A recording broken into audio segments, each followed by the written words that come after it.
This is like how many years we've been doing this. What's up, YouTube? It's the NFL Wildcard Weekend picks against the spread video for the 2019 NFL season. Congratulations to the Week 17 winner, our fellow YouTuber Halfmoon's picks, for going 11-5 against the spread for the very, very tough Week 17 picks. Fat Guy Halfmoon's picks finished on top, but he tied with Tony, Jeezy, James Doe, but he gets the edge. He gets the t-shirt, all because of that OU. Hitting that OU Price is Right style. We also have Mad Capper, Bruce Allen is a bitch. My New Year's resolution is massaging Fat Guy's beard. Dylan, cue the music, Toddfield, aka Jive Turkey, and our all-time favorite, Detroit One Time. Fat Guy, your thoughts? Right on, Halfmoons. I mean, it's good way to finish the season. Didn't have his best season, but that's all right. And you can check out his YouTube channel, Halfmoon's Picks. Also, I guess friendly. We'll call it a friendly channel. It's good to finish the year that way. I will be honest. I was rooting for the Dylan Toddfield, who changed his pick to Seattle with an over-under of 50, but he wasn't able to pull it off. But a strong finish to the year for him and everyone else on this top 10 list. Next up, let's take a look at the overall picks against the spread leaderboard. And number one for the regular season, picked last, Jake Jacobs, just absolutely dominating Fat Guy. 143 wins out of 256 games, good for 56.5%. Fat Guy, your thoughts on pick last, Jake Jacobs' season? That's pretty good dough, got to be honest, if you're betting every game. Knowing him, though, he didn't. And he's pretty savvy better, though, I got to be honest. This is an impressive tally. And, I mean, we are going to continue this leaderboard, but this will stand. He is the regular season winner. Wook Dog was last year's champion. I do mention him from time to time. Unofficial, though, we didn't have the leaderboard. We're kind of making this up as we go along. It'll be well in writing next year. But as it stands, regular season winner, picked last, Jake Jacobs. Phenomenal job. And also shout out to E-Steelers. Richard in number 2 spot. 55.3%. That is a winning year. A winning year. Now, I'll throw us a little bit of compliments. I'm not one to squeak the wheels a little bit, but or is it grease the wheels? Regardless, squeaky wheel gets the grease. I think that's what it is. Idioms aren't my thing. Big Ryan the Fat Guy, we came third in our own contest. I'm happy with that result, considering some of the weak lines that we have to take, and we do tell you guys ahead of time. So, I mean, we're kind of at the mercy. We really backed into those ones with our cheek spread. Mind you, Detroit time, he has 134 wins, also positive. Because remember, 52.38% is break even against the spread at minus 110 juice. The standard juice for books, at least live. Online is a little bit better. So they would be ahead of that Detroit time. Setuple, I think week one. One of the earlier week winners. Consistent player, very good. Dylan, able to pull in at even with Mickey Hill at 52.2%. Dylan and Mickey Hill. Mickey Hill, one of the favorites of the show. Very glad to have him as a viewer and a contributor. Captain Save-A-Ho, fantastic. On the happy side of 50, that's still decent. Halfmoon's pick on the happy side of 50. And T-shirt time 101. Look at this percentage, Big Rye, 57.5. And 221 is no, that's a sample. That's a good sample size. T-shirt time, maybe the unofficial champion for not picking every game. Yeah, it could have been. I mean, if you extrapolate it out, it's going to be close with Jake Jacobs, right? Considering probably a little bit of a regression to the mean, I would imagine. That being said, fantastic. That's the top 10 for the year. Hopefully, you are able to compete with us next year and make the top 10 yourselves. I don't want to be in there again.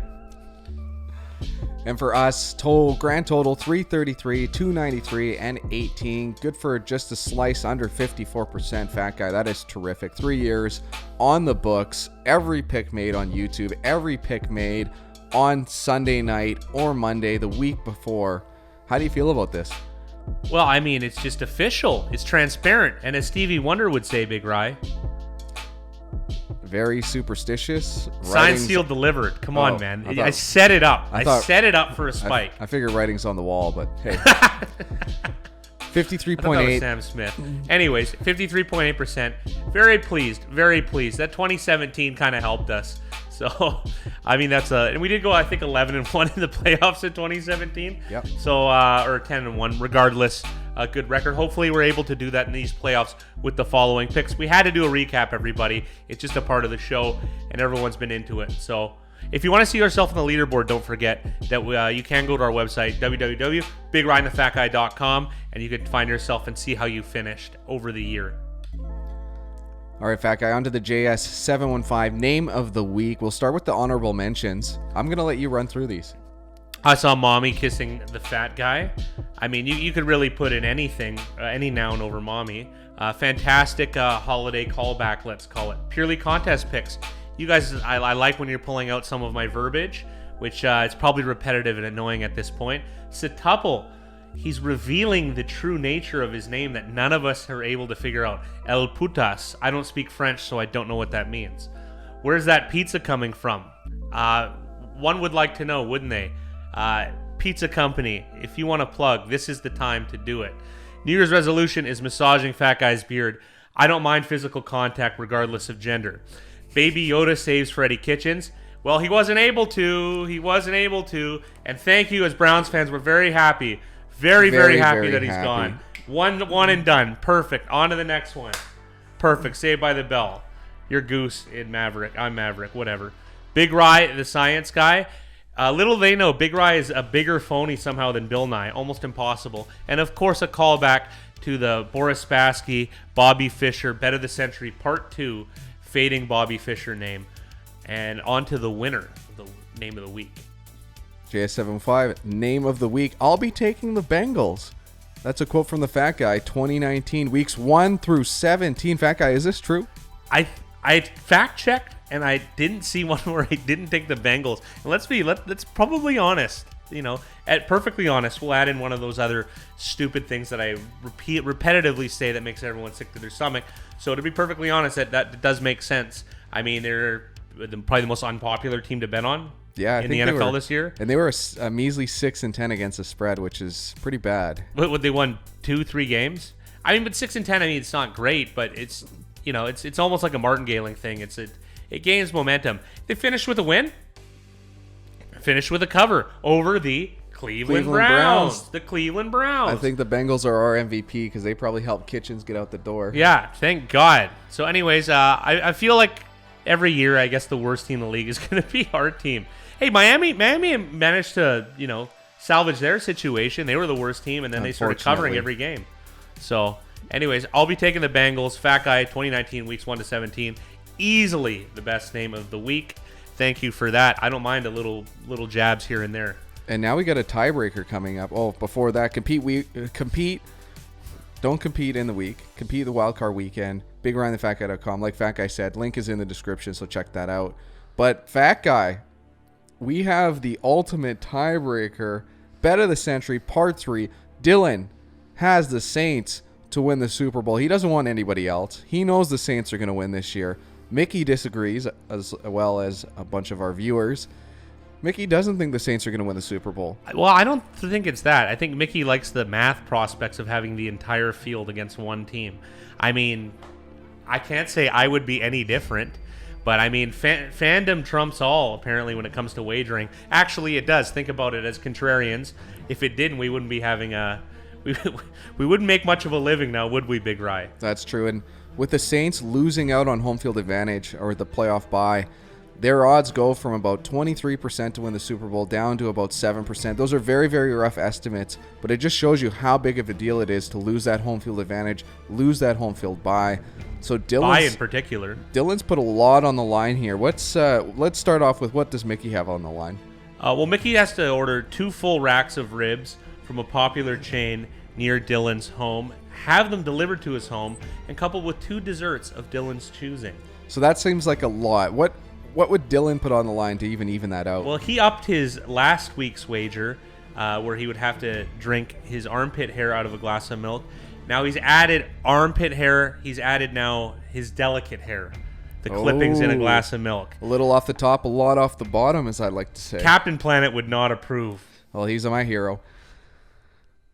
All right, whatever. Let's go on to the picks. Finally, eh? Buffalo at Houston. Houston, 3-point favorites at home. Only 40% of current bettors are on the Texans. This is going to be a Saturday, 4:35 p.m. Eastern time game. Fat Guy, who you got Wildcard weekend? You know, it's funny. We haven't gone through futures, and we're probably gonna end up putting a little sprinkle on the Bills to win the Super Bowl. But in this situation, at this line, I like the Houston Texans -3. Not that bad, reasonable. And a lot of books have it at even. Big Rye, -3 at even. I'm okay with that. So you bet 100, you win 100, or add a zero to your win. I mean, it's pretty good. You're gonna get the money back that you won. You're gonna double your money.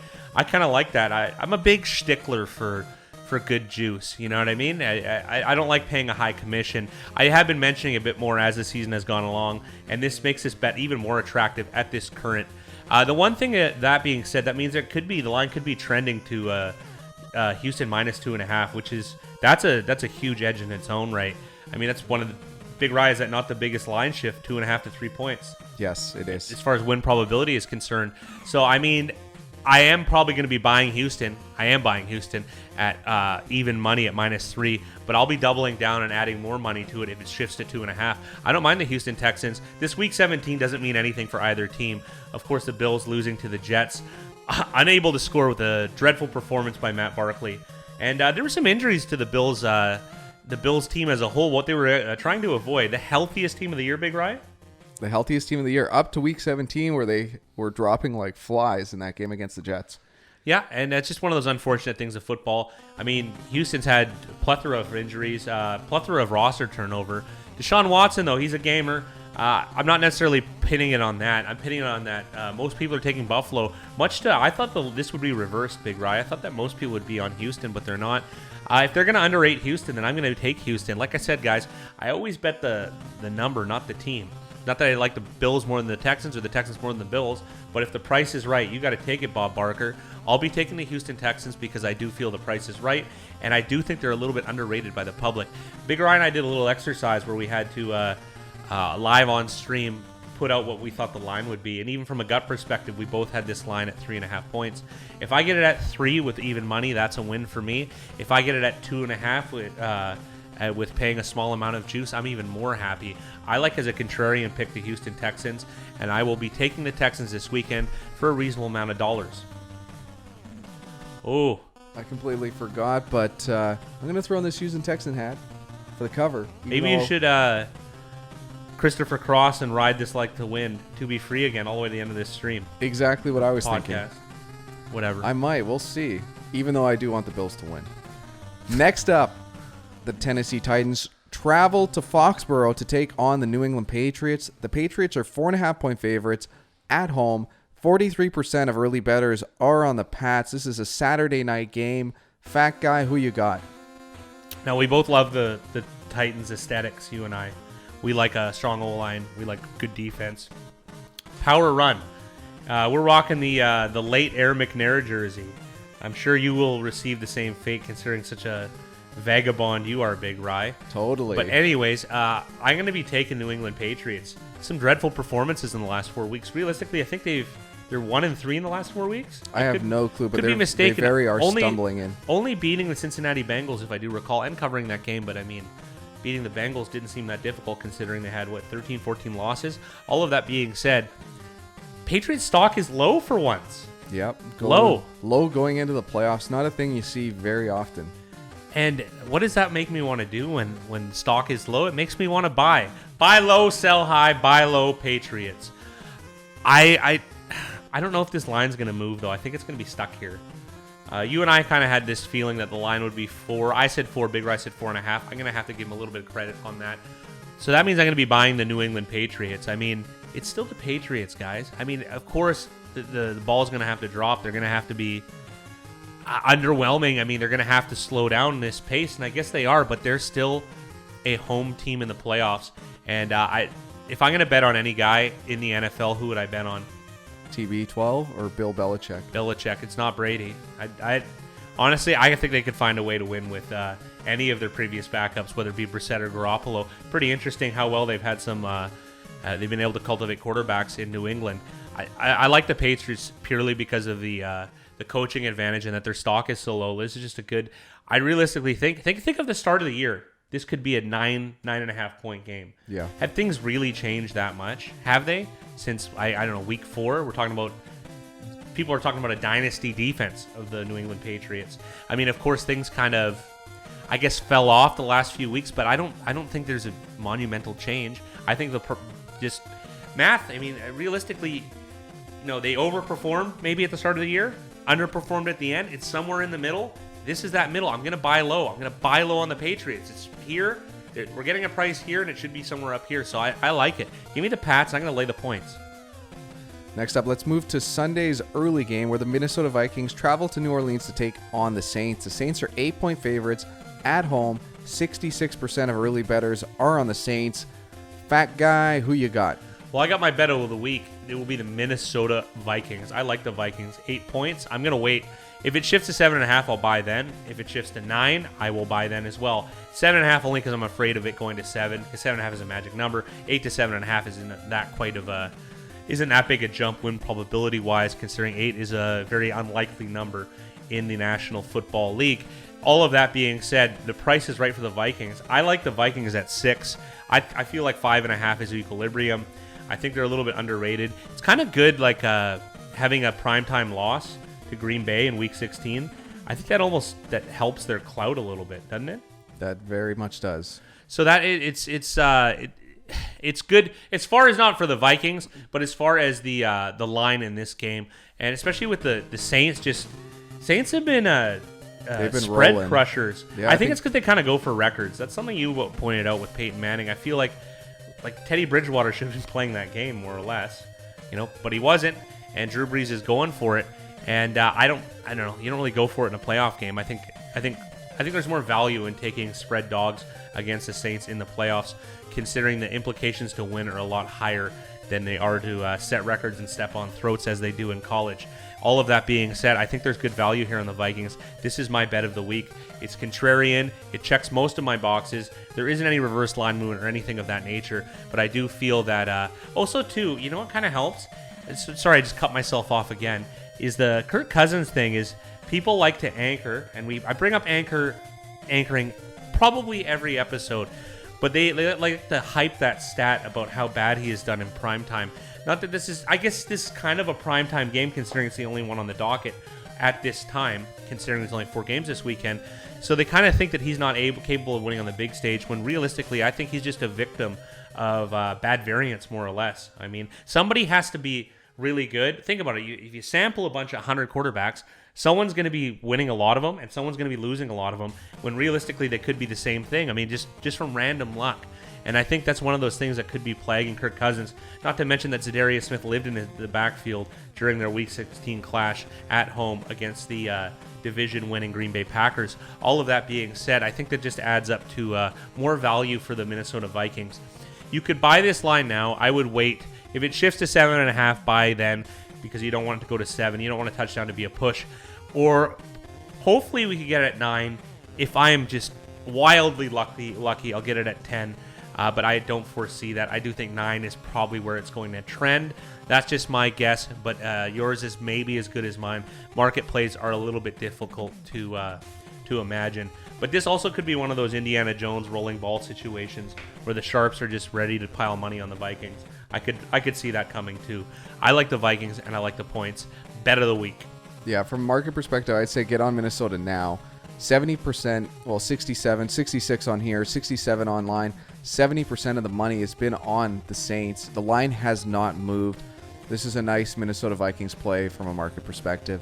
Let's move on to the Sunday midday, or the last playoff game, and that's the Seattle Seahawks traveling to Philly to take on the Eagles. The Eagles are 2-point underdogs at home in the playoffs.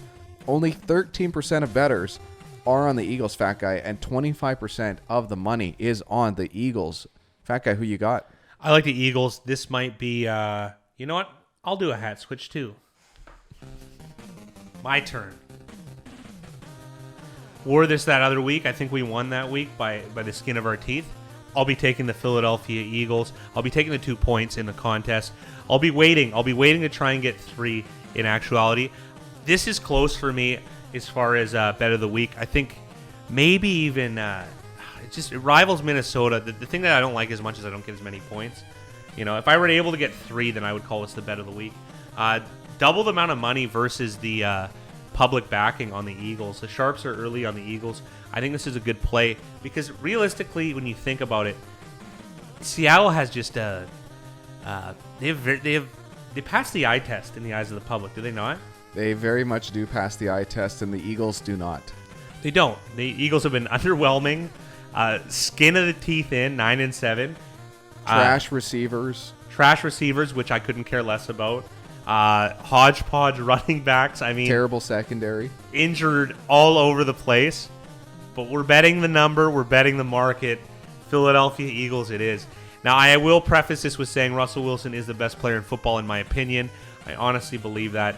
It's hard to bet against someone like that. But I'm going to go with what I know the market to be right over the long term, betting against the public. Over the long term, that doesn't mean this sample will necessarily happen, but I do like it. We're using a lot of large numbers to try and churn out a little bit of profit. As you saw, I mean, look at the contest with the best contestant in our contest over a large sample was hitting what, high 56s? Yep. T-shirt time, low 57s? Yep.